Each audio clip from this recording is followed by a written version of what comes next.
Happy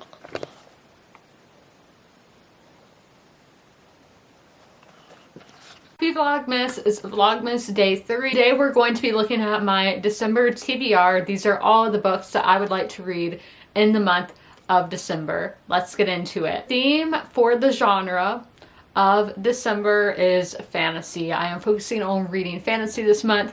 The Christmas season is just so magical. The veil between the next world and this world is very thin. Yuletide, you know, all of that fun stuff. And it just is such a magical time of year. And that's why I like to read fantasy in wintertime. And I know a lot of fantasy books have wintry settings, even if they are in a fictional, fantastical world. Think like Game of Thrones with all the snow, Narnia.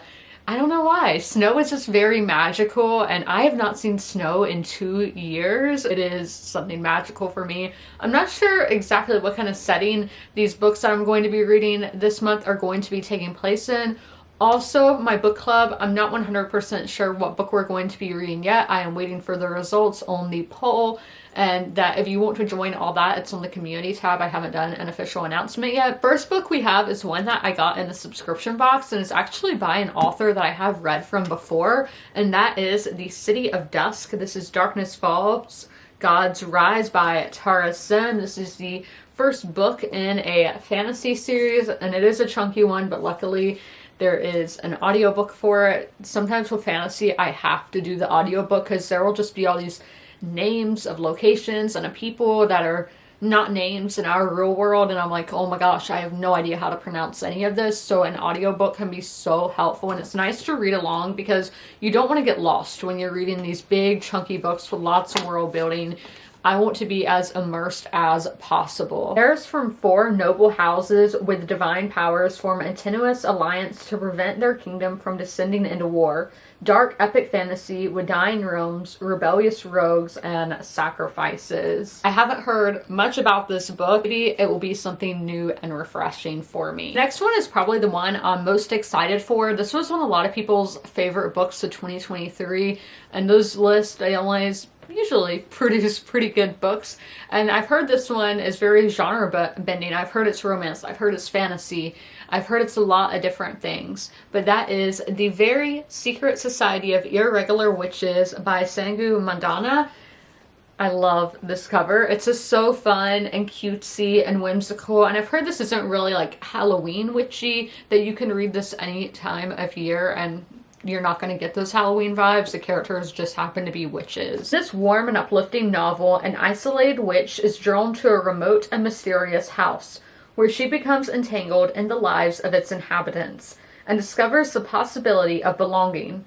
With romance, mystery, and the allure of magic, this book is perfect for fans of cozy reads. And isn't it great to read a cozy read in the month of December with all the warm Christmas lights? I would still like to read a graphic novel every month, and this is the one that I picked this month. I discovered this book through the New York Times list of the best 100 books of the 21st century so far, and this was on there, and it is The Complete Persepolis by Marjane Satrapi. So this is actually a bind up, so there are a lot of different ones, but I just think it's easier to have a bind up than having a lot of random comics. Experiences memoir in comics, Persepolis joins her poignant journey from Tehran's Islamic Revolution to Vienna's teenage trials. I've read several Iranian books this year. This one would be adding to that, and I've loved all the Iranian books that I've read. I just find the revolution so fascinating, so to read another one, and this one being a nonfiction one, I'm super excited to get to it. Lastly, I have a book by a very popular fantasy writer, and that is Red Sister by Mark Lawrence. He has several popular fantasy series, but I've yet to get any of them, so this one, it will be the first for me. I got this book secondhand, and there's something about just mass market fantasy books. That's really what got me into reading again, was when I was reading A Song of Ice and Fire. I was very frugal, and I bought the mass market paperbacks of, you know, these 900-page books. I was just like reading these, and it's just kind of nostalgic, even though that was 2017, but I think anything before COVID, we just have that nostalgic longing feeling for. Again, Christmas time is a very nostalgic time of year. Let's see what this one is about. In a convent where girls are raised to be killers, Nona Gray's arrival ignites old views, drawing the eye of the emperor. A must-read epic fantasy. I'm realizing that I forgot to add a nonfiction book to my TBR this month, so I might pick up Minka Kelly's memoir since I wasn't able to get to it in November. We're just going to have to see where my reading this month takes me. I do feel like I might pick up some mood reads, some more Christmassy books. I have some shorter ones, and just books that I want to get to this year that I haven't got to yet. That's what December is about. It's about just having fun. I've already hit my reading goal for the year, so there's no rush for anything. I can do whatever I want with my reading, and that's such a refreshing but also a kind of scary feeling of not having a set plan. These books are my kind of set plan, but we might go off the rails at some bits of this. But I hope you guys enjoyed this video. As always, comment, rate, and subscribe, and don't forget to ring that notification bell to be notified when all my videos go live. If you made it through this whole video, leave a Christmas emoji in the comments below. Bye! If you are familiar with my videos, you're used to seeing Sherman at the end of them. Sadly, Sherman has since passed away, but I would still like to encourage you guys to help your local shelters. Sherman was at the Darlington County Humane Society in rural South Carolina. I always have their link down below in the description if you guys would like to help them, but also help your local shelters as well.